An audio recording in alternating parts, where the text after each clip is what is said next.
What's up, everybody? Chris Brown here from Train Boston, coming at you with another wellness moment. Today, I want to bring it back to the basics and talk about one of the most important aspects of your wellness, your nutrition. As with anything else in your wellness, it's important to have principles and know what matters most for your wellness. So, we have our chain I talked about, our wellness chain, in a previous video. So, it's important to have chains within your chains. So today we're going to talk about the nutrition principle chain, or what I feel is the most important thing, or are the most important things to consider with your nutrition. So in my mind, there's a few things we really want to focus on: the quantity, the quality, protein intake, vegetables and fruit intake, psychology and mental wellness, and finally the big picture, or that means basically everything that has to do with you and not just nutrition as a whole. So let's break that down. Let's go into quantity. First of all, energy in versus energy out, or calories in versus calories out. That's what everybody says is the most important thing. It's probably what you've heard. It's actually true. But it's not that simple. You may have heard a calorie isn't just a calorie. Some people might tell you if it fits your macros, it's fine. But that can be pretty confusing. So let's talk about it a little bit. Calories in versus calories out. Calories in, what can influence calories in? Well, your appetite. Your appetite is not the same as hunger. You don't necessarily crave food the same as you need food. So different things can influence that: where you are, who you're with, when the last time you saw a commercial or a magazine ad with food in it was. And many things like that. Maybe you go out with the same person, and whenever you go out, you always have chili cheese dogs, and that's giving you an appetite when you're hanging out with them. The type of food you're eating and how much you're eating, obviously that can affect a lot. So if you're having really processed foods, it's a lot easier to get more calories in per bite before you even realize it.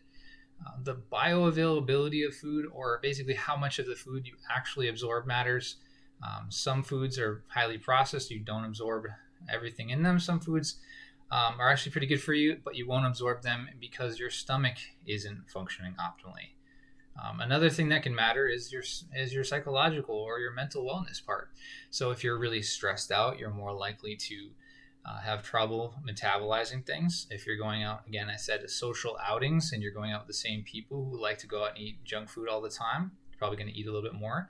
If you're not getting good sleep, you're probably not only are you not functioning properly hormonally, but you're also probably don't have the greatest amount of willpower at that time.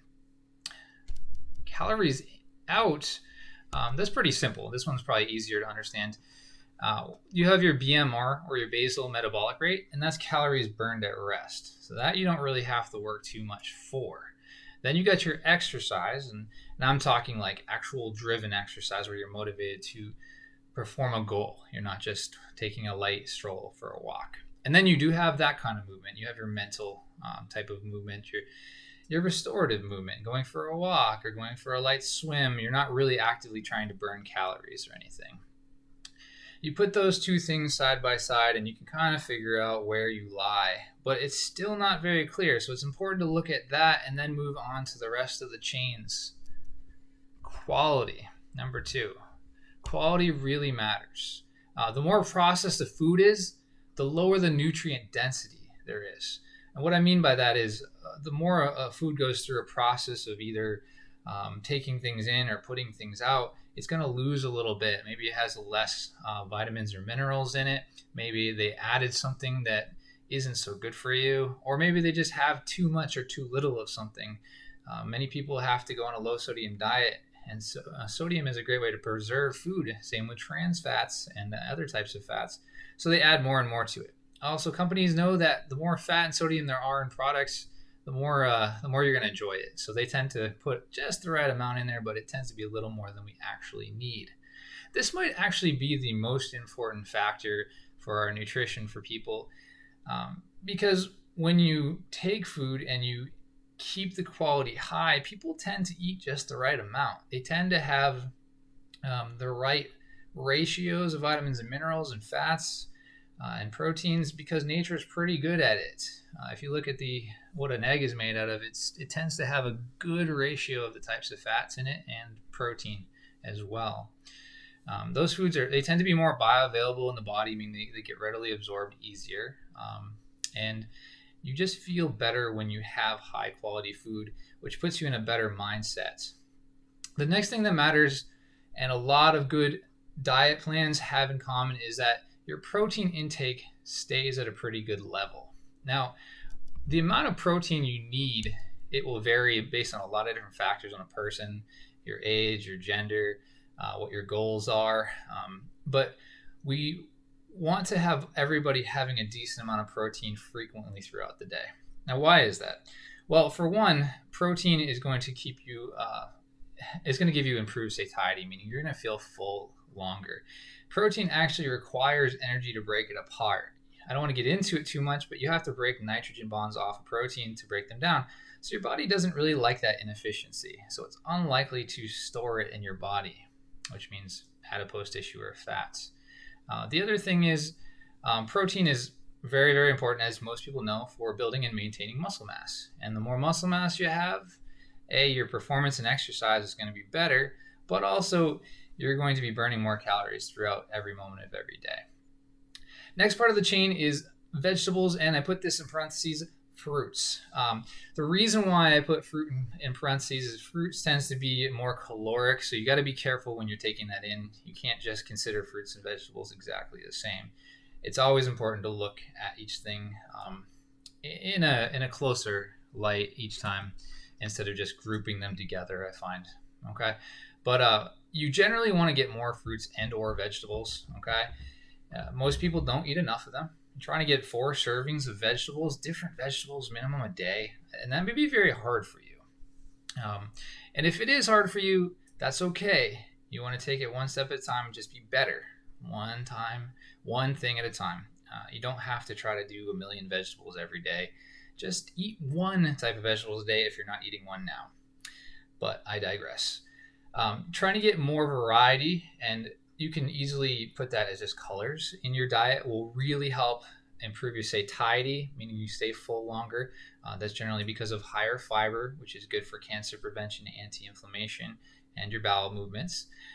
It helps with, like I said, anti-inflammation and an antioxidant, so you're less likely to get diseases that are based off high inflammation, or at least marked by high inflammation. And it will also help with your cognitive performance. So we're going to be thinking clearer, we're going to make better judgments, and we're just going to feel better. Also, your foods are just going to be more visually appealing. If you could think of what you would want to post on Instagram, this is a good way to think about it. If it looks beautiful, somebody is more likely to want to eat it. So you don't have to be a chef or anything, but having that little extra color on your plate may make you want to have it more. All right, and then the next chain here is, are you taking into account your psychology and your mental wellness? You got to think, hey, are there other things that are getting in my way for my nutrition to work out? Do we need to address these first or in tandem at the same time? You can think of it this way. If you're in pain or you're constantly distracted, you're probably not going to do well at a lot of things. So if you have an injury, you need to get a surgery taken care of, or you have some kind of eating disorder or another kind of mental disorder, address that first. I absolutely would tell you to go find somebody to get you help. I'm not going to try to address that.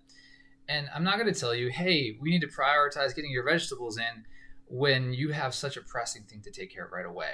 Nobody is going to succeed in their nutritional goals if they're not taking care of those things first. Do you need help? Do you need professional help? Or maybe you just need someone to help you out with motivating you? Do you need that emotional spotter? Find that person. Make sure you tell them what you're going through and ask for help. That's absolutely okay. And I actually, I'm personally, I use help a lot, and I tell everybody, try to find somebody to tell about your goals, but also to help you. And are you trying to change your behaviors? If you're not changing behaviors, you're probably not changing much as far as your body composition goes, meaning your body fat and your muscle mass. We are basically a collection of our behaviors. I say this all the time. If you're constantly buying the same things at the grocery store, you're not prepared, you're not prepping meals or cooking ever, you're not going to the grocery store often enough, if you are pulling bags of chips out and sitting down in front of a TV, you're probably not going to be super successful. And then are you managing your perceptions and educating yourself? Maybe you need help with this, but maybe you don't.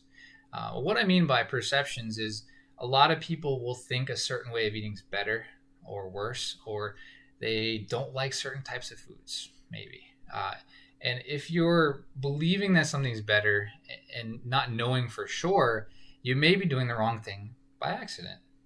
So we want to educate ourselves to make sure that's not happening. Find the right resources. Find professionals who know what they're talking about.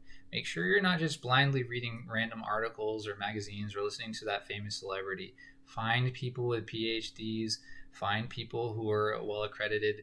Read articles or journals from peer-reviewed ones if you can. But don't just go blindly. Ask for help, guys. And the last part here is this nutritional plan fitting your big picture? Does it fit in with you in your life? Again, I mentioned just previously, do you like the foods? Nobody is going to do a nutritional plan that involves foods they hate. I personally don't like blue cheese or black olives. If you put that on my diet, I absolutely will not eat them.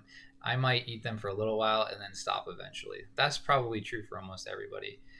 Does it fit your beliefs? Some people don't like to eat meat because of a religious reason. Some people choose not to just because they don't like the taste of it. Some people believe it's just not a humane thing to do. That's absolutely fine. You have to fit your beliefs if you want to keep doing something that's right. You can make any kind of plan work if it fits the above principles. And finally, does it fit your schedule? If you are an extremely busy person, you might have to rely on meal plans. Maybe someone else needs to cook for you. Maybe you need to order it out. Maybe you need to buy some frozen foods and microwave them. I don't typically tell people to go for that, but it's probably a step forward for a lot of people. So don't shy away from getting some frozen vegetables to microwave. Spending a few extra bucks on something you can just pop in the microwave, it might work better for you. Spending a ton of time in the kitchen is daunting for a lot of people in the beginning. So don't force huge changes. And then finally, sleep. I talked about sleep a little before, but if you are not getting good sleep, nothing above will matter. Sleep is super important, and I do not have the time to get into it right now. But essentially, if you're not getting that 7 to 8 hours of quality sleep, nothing else matters. Your ghrelin and leptin, two hormones that influence your appetite, will be out of whack, and they will not be regulated properly. I don't even want to get into all the other hormones involved in sleep, but trust me when I say if you are not sleeping regularly and getting a high quality sleep, a lot of other things in those earlier chains or links are not going to work properly. Your judgment, your motivation, all of that stuff, your psychological viewpoint on food, it's all going to be out of whack and you will not do well. It can even affect your exercise, which is the last part of the big picture. If you aren't exercising, you're probably doing yourself a disservice as far as all the above chains. You're not going to be producing and regulating all those hormones in your body that you need to help you lose fat or put on muscle mass. You're not going to be in the right mindset or as motivated, and you're certainly not going to be working on that calories out component as well. So we need to make sure that we have all those things in check. So again, just to recap: quantity, quality, protein intake consistently, good amount of fruits and vegetables, psychology and mental wellness, and finally your big picture. If you have all these chain links in order and you're giving them all enough attention, whatever you're doing for an eating plan will absolutely work. All right, guys, if you enjoyed what you heard in this video, please like and subscribe, hit that bell button below, and keep an eye out for more wellness videos to come. Thank you very much.